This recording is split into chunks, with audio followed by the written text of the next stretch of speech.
여러분 안녕하십니까? 자, 오늘도 자원에 의한 파자풀이 한번 또 해보겠습니다. 자, 물수의 변형체 뭐죠? 삼수변. 자, 근데 이 삼수변이 쓰인 살알자를 알기 위해서는 입막을 괄자를 알아야 됩니다. 입막을 괄자, 원래 파자는 노란색으로 써야 되는데 제가 붉은색으로 썼습니다. 양해해 주시고요. 사람이 또 원숭이도 나무에서 떨어진다고 하는데, 근데 사실은 옛날에 그 남광호 박사님 같은 경우에 정말 실수를 매섭게 지적하셨어요. 그때도 뭔가 저한테 이제 시키신 일이 있어가지고 제가 했는데 실수를 했어요. 그래서 제가 박사님한테 좀 변명한다고, 저 선생님 원숭이도 나무에서 떨어질 때가 있지 않습니까? 그랬더니 박사님이 그러시더라고요. 근데 자네 그거 알아? 나무에서 떨어진 원숭이는 죽어. 나무에서 떨어진 원숭이는 그 나무에서 떨어질 정도면 이미 뭐 어디가 부러진다는 얘기죠. 그래서 사람들이 그 말을 쉽게 하는데 나무에서 떨어진 원숭이는 죽어. 그러면서 각별히 조심하라고. 예, 그래서 그때 정신 바짝 차린 기억이 있는데, 원래는 제가 이 부분 쪽자는 노란색으로 씁니다. 그런데 또 잠시 착각을 했네요. 자, 입막을 괄자를 먼저 알아야 살알자가 이해가 됩니다. 입막을 괄자 보면은, 자, 땅에 밑에 뿌리와 위에 돋아난 싹. 그래서 이게 원래 자라나는 풀뿌리, 뭐 이런 걸 의미하죠. 얼기설기 얽혀있는 그런 모습일 수도 있습니다. 그래서 이렇게 얼기설기 얽힌 끈 또는 끈앞을 같은 것으로서 입을 막는다 해서 입막을 괄자입니다. 입막을 괄자.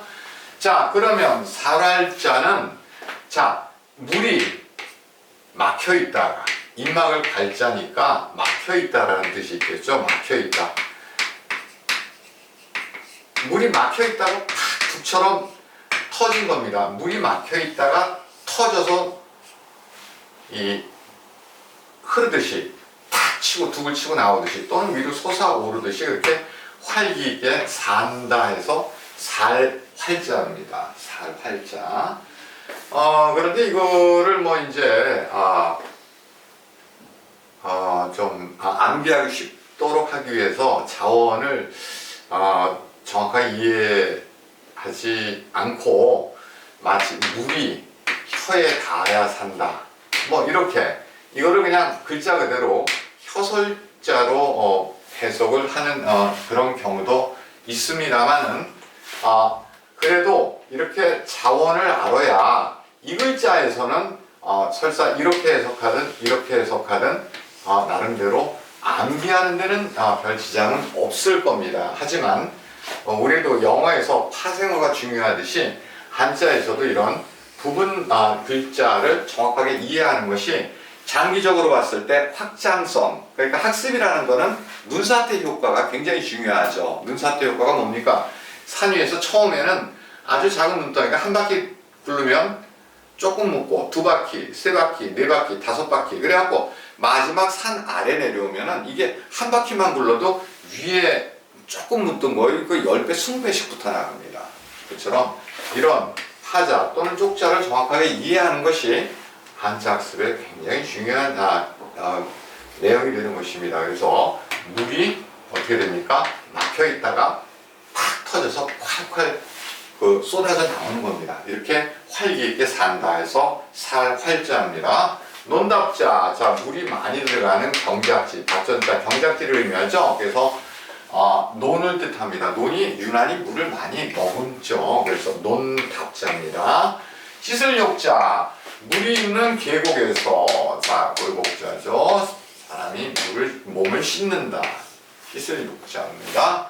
술주자, 자, 물이 있는 술병, 액체가 있는 술병이죠. 자, 술병이나 술을 뜻하는 닭유자입니다. 부수의장에서 했죠. 자, 닭이 닭장 안에 들어갔을 때 술을 먹는다. 즉, 술은 우리가 낮술을 굉장히 터부시하는 문화가 있지 않습니까? 농경사회에서 낮에 다 같이 일해야 되는데 혼자 술 먹으면 곤란하겠죠. 그래서 술은 닭하고 그렇게 연결되어 있고, 액체가 있는 그런 이런 술병 안에 액체가 들어있다. 그러니까 술을 뜻하죠. 술주. 눈물 루자를 알기 위해서는 또 어그러질 여자를 알아야 되는데, 어그러질 여자를 알기 위해서는 또 지포자를 알아야 됩니다. 자, 어떤 그 존재를 뜻하는 점주에 사람의 몸, 즉 사람의 몸이 들어가서 뉘거나 쉬거나 또는 있는 곳, 거주하는 곳이 집이라는 뜻에서, 자, 지포자입니다. 여기 주검시 사람의 신체를 뜻하죠. 자, 그 신체, 이건 존재를 뜻하고요. 그래서 이런 사람의 몸이 들어가 있는 곳 지포자입니다. 그런데 집 안에 개가 어디 뭐 책상다리하거나 뭐 해가지고 뭐 정주하에 있지는 않죠. 그래서 집 안에서 개가 어떻게 있습니까? 어그러져 있다. 되게 좀 개들이 그냥 좀 이렇게 함부로 아무데나 누워 있죠. 그래서 이 글자가 어그러질 여자입니다. 그러면 물이 어그러져서 흐른다. 뭡니까? 울면서 눈물이 막 번지는 모양입니다. 그래서 눈물 루자입니다. 눈물 루자. 눈물 루자. 그러면 자, 지포에서 어그러질려 눈물로 이해가 되셨죠? 맑을 청자. 물이 푸른 겁니다. 네, 맑을 청자. 그죠? 물이 푸르게 맑은 물이죠. 맑은 물 보면 굉장히 푸르지 않습니까? 우리 동해바다 가면 맑은 물이죠. 자, 섞을 혼자를 알기 위해서는 같을 혼자를 알아야 되고, 같을 혼자를 알기 위해서는 견줄 빗자를 알아야 됩니다.